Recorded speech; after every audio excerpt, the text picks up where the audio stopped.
First, we will go to you, Dr. Swain, for your testimony.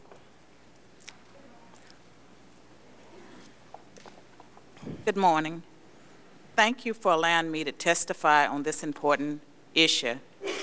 I speak today on behalf of millions of Americans who would like to see immigration laws vigorously enforced. I contend that America does not have a shortage of agricultural workers. Instead, we have a manufactured crisis by some who would like to ensure a steady supply of cheap labor, and in some cases, labor that bypasses the H-2A and H-2B visa programs. The H-2A program is for agricultural workers. The H-2B program is for non-agricultural, mostly low-skilled workers. Labor economist Philip Martin, who has conducted extensive studies of farm labor in the areas of fruit and vegetable production, has found rising production in crops and stagnant wages for the workers.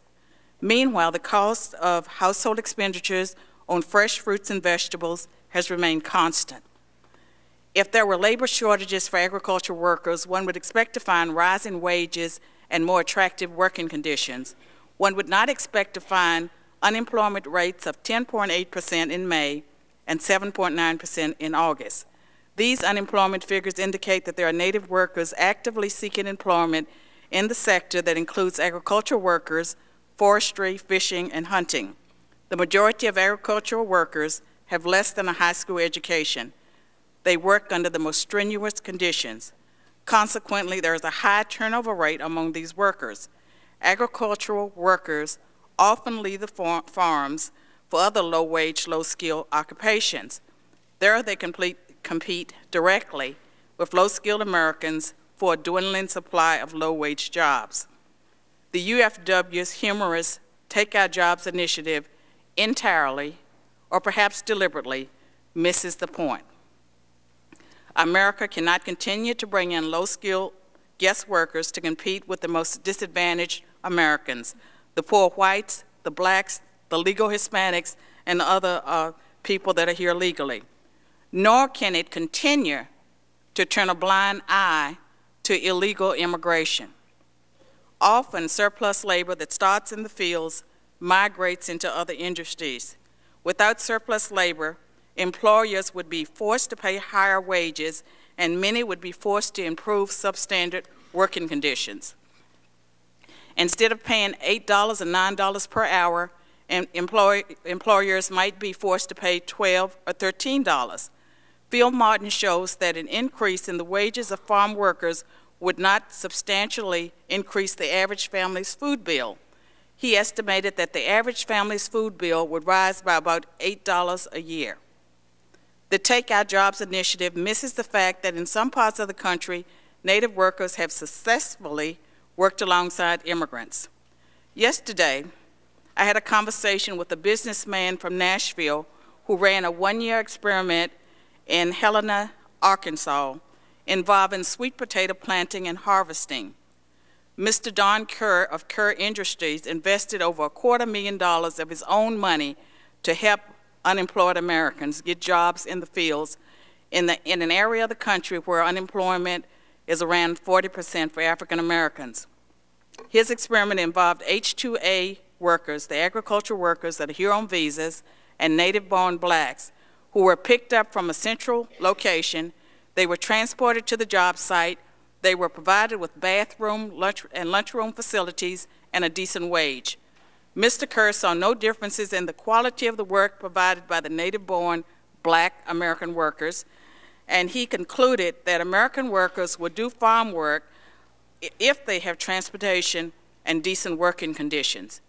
Even though he had a program that was providing jobs for unemployed Americans, he could not get state or federal agencies to make an investment in the program. He would like to see an independent farm service company created to stand between the workers and the growers.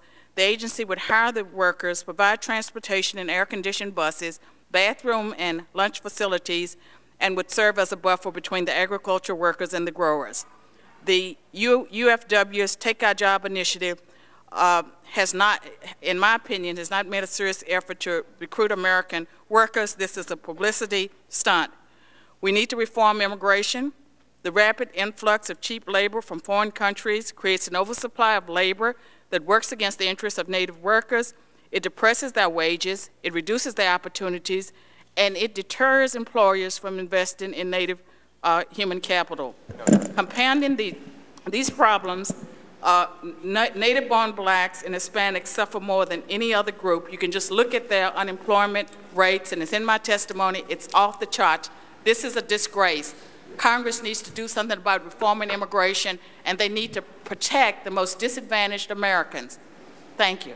Thank you very much, Dr. Swain. We'll turn now to Mr. Glaze for your testimony. Thank you, Chairwoman Lofgren. Could you turn on the microphone, please? There's a little button. There you go.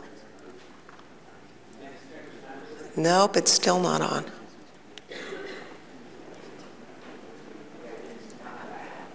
We will. I am honored to testify today on behalf of the U.S. Apple Association and the Agriculture Coalition for Immigration Reform. My name is Phil Glaze. I'm a third-generation fruit farmer with operations in Shenandoah and Frederick counties, Virginia, and depending upon the time of year, we employ from 30 to 155 workers. The fact that I appear before you today as a farmer with Arturo Rodriguez, the president of UFW, should send a very powerful message. American farmers and the farm workers have a common problem. Despite continued attempts at automation, apples still need to be manually pruned and hand-picked. The work is physically demanding and a certain amount of skill is necessary. Apples bruise easily, and improper picking will greatly reduce the value of our crop. We need a reliable, skilled, and legal workforce. Today, farmers are choosing between a reliable, skilled, and illegal workforce or a bureaucratic, unreliable H-2A program. Without a thoughtful federal legislative solution, farms will fail. We will export U.S. jobs, we will import our food. Who is doing the work on America's farms? Government statistics tell us that hired farm workers are over 80% foreign-born, and over half of those are unauthorized. Private estimates say that as many as 75% are unauthorized. Only 2% of America's farm workers are coming in through the existing H-2A program. Many believe that native-born workers will harvest America's specialty crops. However, the UFW's Take Our Jobs campaign is only the latest in a series of unsuccessful efforts in good and bad times, in Michigan, in Washington, in California, and elsewhere to recruit Americans into farm jobs.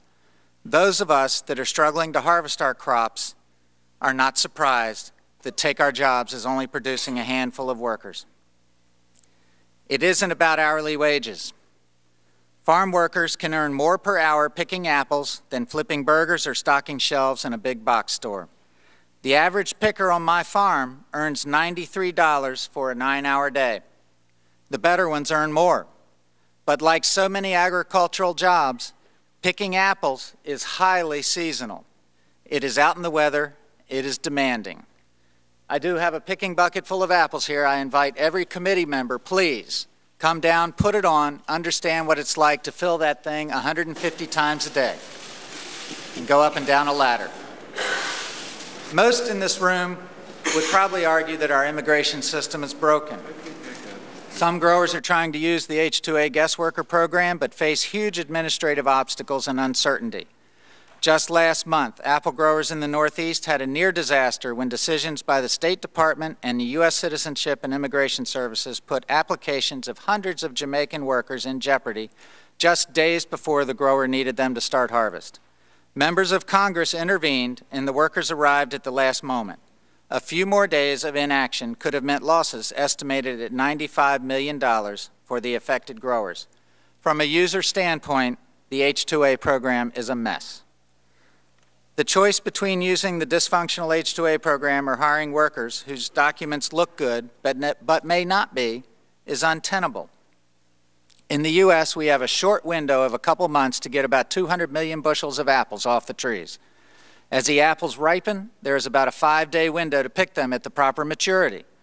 Different varieties and strains allow us to manage the harvest timing over the course of 8 to 10 weeks.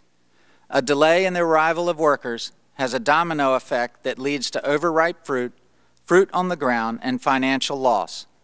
What is most worrisome to me as a grower is the reality that we could lose a large portion or even a whole crop if willing and able pickers are not available. At harvest time, all but the picking costs have been invested. Our lines of credit are fully utilized. If we lose apples to the ground due to a lack of pickers, we could easily be forced to liquidate part of the farm to pay our lenders. This can happen to me quickly and without warning. 1 year is all it will take. The threat of losing farms and all the jobs dependent upon them is real and worsening in the face of congressional inaction. At least 80,000 acres of high-value vegetable production have left Arizona and California for Mexico. 77% of Texas vegetable producers report scaling back due to labor shortfalls. Florida tomatoes and oranges are moving to Mexico and Brazil. China has requested access to our market for fresh apples, and they already produce over 1/2 the world's apples. If the U.S. apple industry is starved for labor, the Chinese are ready to step in and supply our apples.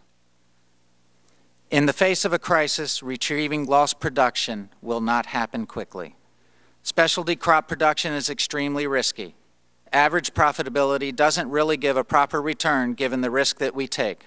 For most of us, the reasons we stay in it are not economical. A major life goal for me is to provide jobs for as many people as possible.